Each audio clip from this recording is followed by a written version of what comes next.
भंडारा जिल्ह्यातील साकोली तालुक्यातील नवेगाव नागझिरा व्याघ्र प्रकल्पालगतच्या गावांमध्ये गेल्या 4 महिन्यांपासून भीतीचे सावट निर्माण करणाऱ्या टी27 या लंगड्या वाघिणीला अखेर उमरझरी परिसरात जेरबंद करण्यात वनविभागाला यश आले।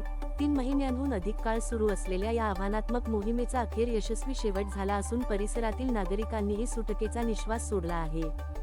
या वाघिणीने 2 बळी घेतले असून 4 जीवघेणे हल्ले केले होते। नवेगाव नागझिरा व्याघ्र प्रकल्प, गोंदिया व भंडारा वनविभागाच्या रॅपिड रिस्पॉन्स टीम RRT तसेच FDCNच्या वनकर्मचाऱ्यांनी संयुक्तरित्या हे धाडसी ऑपरेशन पार पाडले।